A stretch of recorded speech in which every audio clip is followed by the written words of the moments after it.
الحمد لله وكفى وسلام على عباده الذين اصطفى أما بعد فأعوذ بالله السميع العليم من الشيطان الرجيم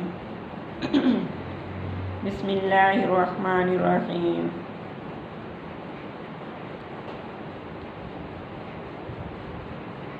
رب اشرح لي صدري ويسر لي أمري واحلل عقدة من لساني يفقهوا قولي رب زدنی علما۔ معزز سامعات، عزیز طالبات،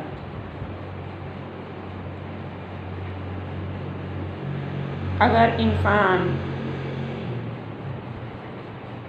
شیطان کے شر سے، شیطان کی چالوں سے اپنے آپ کو بچانا چاہے، اگر انسان شیطان کی چالوں کو ناکام کرنا چاہے، شیطان کے وار کو ناکام کرنا چاہے، تو اسے کیا کرنا چاہیے؟ آج ہم اس پر بات کریں گے۔ شیطان انسان کا بہت بڑا دشمن ہے۔ اللہ رب العزت نے قرآن مجید میں بارہا مقامات پر فرمایا، یا ایھا الذین آمنوا لا تتبعوا خطوات الشیطان فإنہ لکم عدو مبین۔ اے ایمان والو، شیطان کی پیروی مت کرو،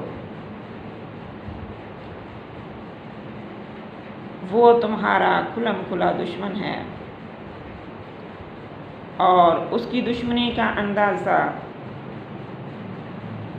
حضرت آدم علیہ السلام کی غلطی گواہ ہے۔ حضرت آدم علیہ السلام اور اماں حوا سے غلطی کروانے والا یہی مردود تھا۔ آج کل ہمیں شیطانی اعمال کی طرف رغبت زیادہ ہے، الا ماشاء اللہ۔ جن سے شیطان خوش ہوتا ہے ان کاموں میں ہماری دلچسپی بڑھ گئی ہے، اور رحمان کی رضا کے کاموں سے ہم دور ہوتے جا رہے ہیں۔ اللہ رب العزت ہمیں شیطان مردود کے شر سے اور اس کی چالوں سے اپنی پناہ میں رکھے۔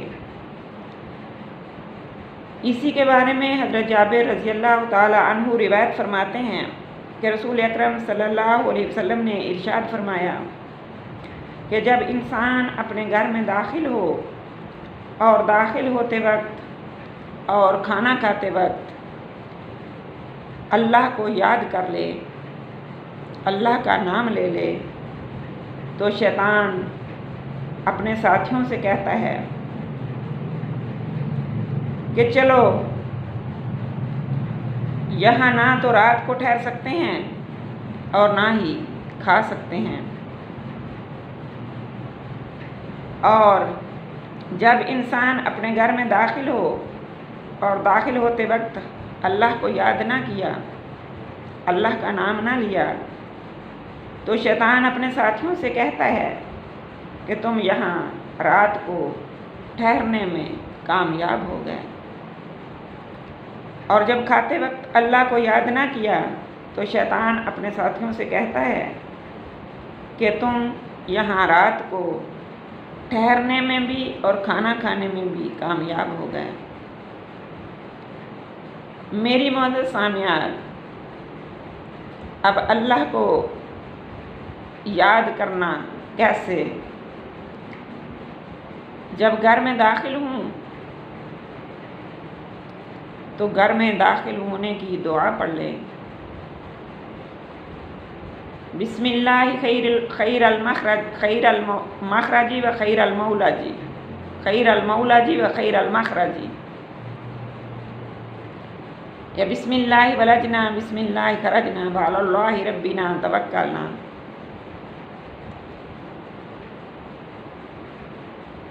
یہ دعا جس نے پڑھ لی، شیطان اپنے ساتھیوں سمیت وہاں سے بھاگ گیا۔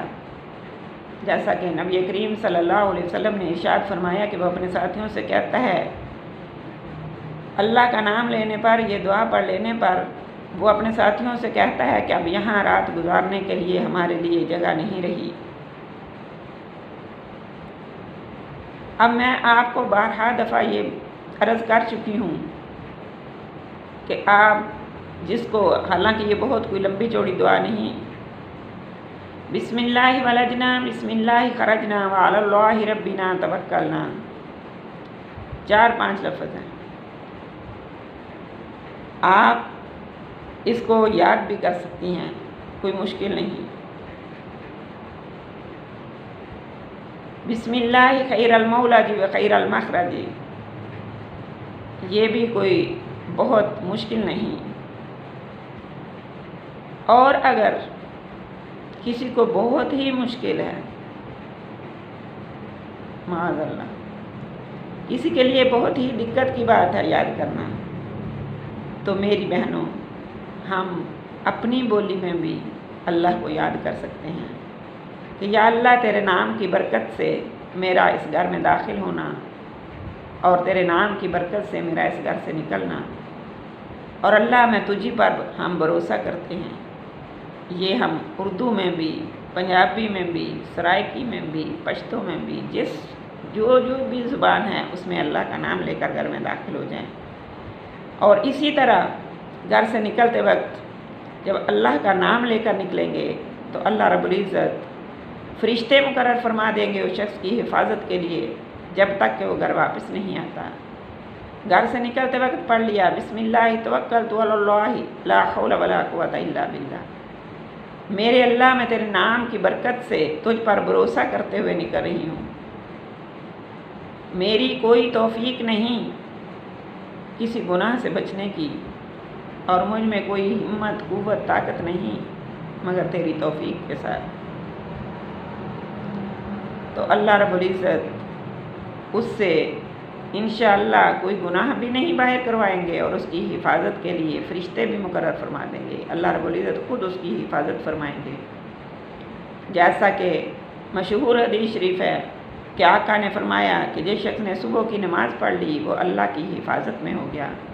اب جس شخص دوسرے نے اس کو تکلیف پہنچائی یا اس کو کوئی دکھ دیا تو گویا اس نے اللہ کی حفاظت میں ہاتھ ڈالا، مطلب کہ اس کو بہت سخت گناہ ہوا، بشرطے کہ اس بندے نے اس سے پہل نہ کی ہو۔ تو میری معزز سامعات، اب گھر سے نکلتے وقت باہر کی حفاظت کے لیے دعا پڑھ لی، شیطان اور اس کے چیلوں سے محفوظ ہو گئے۔ گھر میں داخل ہوئے تو گھر میں داخل ہوتے وقت دعا پڑھ لی، اب شیطان اور اس کی چالیں ناکام ہو گئی۔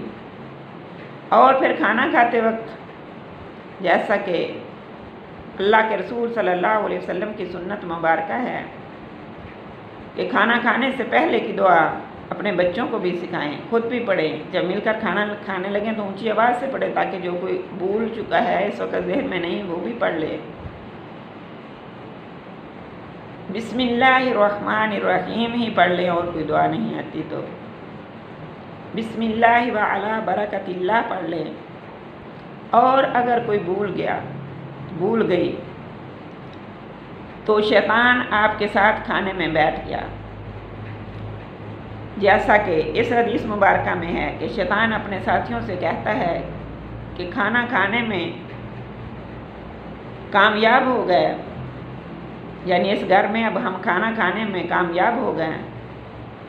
جب بندے نے کھانا کھانے سے پہلے دعا نہ پڑھی تو وہ اور اس کے ساتھی، شیطان اور اس کے ساتھی ساتھ کھانا کھاتے رہے، لیکن کچھ تھوڑا کھانا کھانے کے بعد یا پورا کھانا کھانے کے بعد آخری نوالوں سے پہلے ہمیں یاد آ گیا، آپ کو یاد آ گیا کہ میں نے تو دعا نہیں پڑھی، میں نے تو اللہ کا نام لینا بھول گئی۔ تو اللہ کے رسول صلی اللہ علیہ وسلم، سبحان اللہ، اسلام کتنا پیارا دین ہے، اس میں کوئی تنگی نہیں، ہر طرف رعایت ہی رعایت ہے۔ اللہ کے رسول صلی اللہ علیہ وسلم کا فرمان ہے کہ جب یاد آ جائے تو پڑھ لو، بسم اللہ اولہ و آخرہ، جو شیطان اور اس کے ساتھیوں نے کھایا ہوگا وہ سب اگل دیں گے، الٹی کر کے اٹھ جائیں گے، بے چین ہو کے اٹھ جائیں گے۔ تو میری معزز سامعات، یہ کوئی بہت بڑے بڑے اعمال نہیں، کوئی پہاڑ کی چوٹی پہ پہنچنا نہیں، یہ بہت تھوڑا ٹائم لینے والے لیکن درجات میں بہت بڑے عمل ہیں، شیطان کے شر سے بچنے والے عمل ہیں، شیطان کی چالوں کو ناکام بنانے والے عمل ہیں۔ اگر ہم پہلے نہیں کرتے تو آج کے بعد انشاءاللہ تعالی گھر میں داخل ہوتے وقت داخلے کی دعا پڑھنی ہے، گھر سے نکلتے وقت گھر سے نکلنے کی دعا پڑھنی ہے انشاءاللہ تعالی، اور کھانا شروع کرنے سے پہلے انشاءاللہ تعالی ہم نے بھی اور اپنے بچوں سے بھی دعا پڑھ کے کھانا شروع کروانا ہے، اپنے گھر والوں سے بھی دعا پڑھ کے کھانا شروع کروانا ہے۔ اگر کوئی بھول رہا ہے تو اونچی آواز سے پڑھ لو تاکہ اس کو بھی یاد آ جائے، انشاءاللہ ایسا ہوگا۔ اور یہی ہمارے ذکر ہے، یہی ہمارا اللہ کو یاد کرنا ہے۔ جب ہمارا دنیا ہی ہمارا دین ہے، جب ہم دنیا کے ہر کام میں جیسا کہ ہمارے رسول نے ہمیں کر کے دکھایا، لَقَدْ كَانَ لَكُمْ فِي رَسُولِ اللَّهِ أُسْوَةٌ حَسَنَةٌ، اللہ رب العزت فرماتے ہیں تمہارے لیے تمہارے رسول بہترین نمونہ ہیں۔ اور جیسے آقا نے ہمیں کر کے دکھایا، آقا کے ساتھیوں نے کر کے دکھایا، وہ ہمارے لیے سنت ہے۔ اور اس کے مطابق یہ چھوٹے چھوٹے اعمال جو کہ درجات میں بہت عظیم ہیں، جن کا اجر و ثواب ان گنت ہے، جن کو کر کے ہم ذاکرین اور ذاکرات میں ذاکرین اللہ و ذاکرات میں شامل ہو سکتے ہیں۔ اللہ رب العزت ہم سے کروائے، اور ہمیں کوشش بھی کرنی چاہیے کیونکہ کوشش سے ہی سب کچھ ملتا ہے۔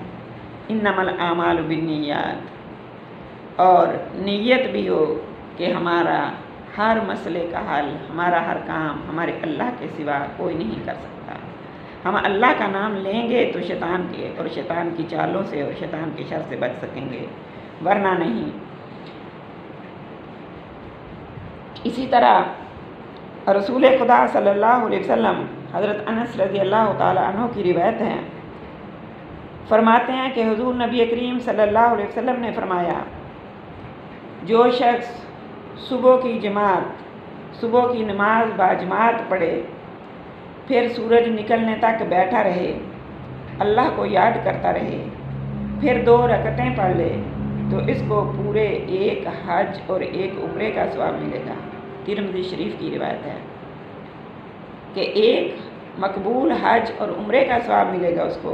رسول خدا صلی اللہ علیہ وسلم نماز فجر کے بعد سورج نکلنے تک 4 زانوں یعنی آلتی پالتی مار کر بیٹھے رہتے تھے، اور آپ صلی اللہ علیہ وسلم نے فرمایا کہ مجھے اسماعیل علیہ السلام کی اولاد میں سے 4 غلام آزاد کرنے سے زیادہ محبوب ہے کہ میں ان لوگوں کے ساتھ بیٹھ جاؤں جو فجر کی نماز کے بعد سے سورج نکلنے تک اللہ کو یاد کرتے رہے۔ میری بہنوں توجہ فرمائیے، کتنا بڑا عمل ہے، اجر میں کتنا بڑا عمل ہے، لیکن ٹائم کتنا سا ٹائم لگ جاتا ہے۔ اور فرمایا 4 غلام آزاد کرنے سے مجھ کو یہ زیادہ پسند ہے کہ ضرور ان لوگوں کے ساتھ بیٹھ جاؤں جو عصر کی نماز سے سورج چھپنے تک اللہ کو یاد کرتے رہے۔ سبحان اللہ۔ عصر کے بعد اور فجر کے بعد نماز فجر سے فارغ ہو کر اللہ کی تسبیح و تحلیل میں لگے رہے یہاں تک کہ سورج نکل آیا، اور سورج نکلنے کے بعد 2 رکعتیں نفل پڑھ لی، وہ ہمارے پورے جسم کے جوڑوں کا صدقہ ہو گیا۔ اور اللہ کے رسول فرما رہے ہیں کہ حضرت اسماعیل علیہ السلام کی اولاد، ہم سب حضرت اسماعیل کی اولاد میں سے ہیں، یاد رکھیے۔ اور فرمایا کہ حضرت اسماعیل علیہ السلام کی اولاد میں سے 4 غلام آزاد کرنے سے زیادہ پسند ہے مجھے، یعنی معلوم ہوا کہ اجر میں یہ عمل 4 غلام آزاد کرنے سے بھی بڑا ہے۔ سبحان اللہ۔ اسی طرح عصر کی نماز کے بعد سورج چھپنے تک، سورج غروب ہونے تک اگر ہم اللہ کے ذکر میں وقت گزاریں تو اس کا اجر و ثواب بھی اتنا ہی ہے جتنا 4 غلام آزاد کرنے سے کے برابر ہے یا اس سے بھی زیادہ۔ اس کے علاوہ ایک اور حدیث مبارکہ میں ہے کہ جو شخص فجر کی نماز پڑھ لے پھر بیٹھا بیٹھا سورج نکلنے تک اللہ کو یاد کرتا رہے تو اللہ کے رسول فرماتے ہیں اس کے لیے جنت واجب ہو گئی۔ سبحان اللہ۔ ایک مرتبہ رسول خدا صلی اللہ علیہ وسلم نے مجاہدین کا ایک دستہ نجد کی طرف بھیجا جن کو بہت زیادہ غنیمت کے اموال ہاتھ لگے اور وہ جلدی واپس بھی آ گئے۔ یہ دیکھ کر جناب صدیق اکبر حضرت ابو بکر صدیق رضی اللہ تعالی عنہ نے کہا کہ ہم نے آج تک کوئی ایسا دستہ نہیں دیکھا جو اس دستہ کی نسبت، اس جماعت کی نسبت، اس گروہ کی نسبت زیادہ مال غنیمت لایا ہو اور اس قدر جلدی بھی واپس آ گیا ہو۔ تو اس پر رسول خدا صلی اللہ علیہ وسلم نے ارشاد فرمایا، اے ابو بکر، کیا میں تجھ کو ایسا شخص نہ بتا دوں جو اس دستہ سے بھی زیادہ جلدی واپس ہونے والا اور مال غنیمت حاصل کرنے والا ہو۔ حضرت ابو بکر صدیق متوجہ ہو گئے، ہمہ گوش ہوئے کہ وہ کون سا شخص ہے، کیونکہ وہ تو حیرت سے یہ کہہ رہے تھے کہ ہم نے آج تک کوئی ایسا دستہ نہیں دیکھا جو اتنے کم وقت میں اتنا مال غنیمت لے کر آیا ہو۔ تو اللہ کے رسول فرما رہے ہیں اس سے بھی ایک شخص ایسا ہے جو اس سے بھی کم وقت میں اس سے زیادہ مال غنیمت حاصل کرنے والا ہے۔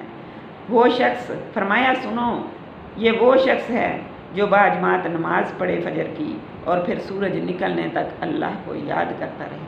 سبحان اللہ۔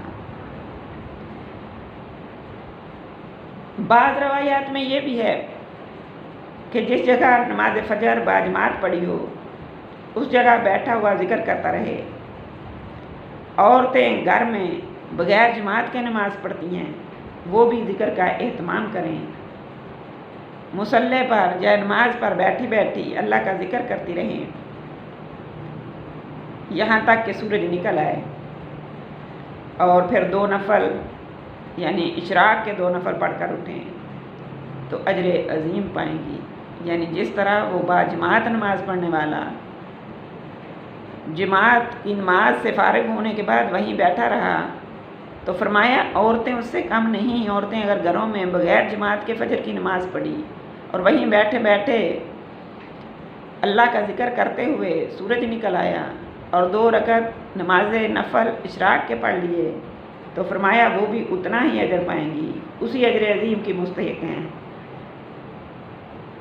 اور اگر میری بہنوں آج ہم یعنی کوئی بھی عذر ایسا نہیں جو ہمیں دین سے دور کر دے، جو ہمیں اللہ کے ذکر سے دور کر دے۔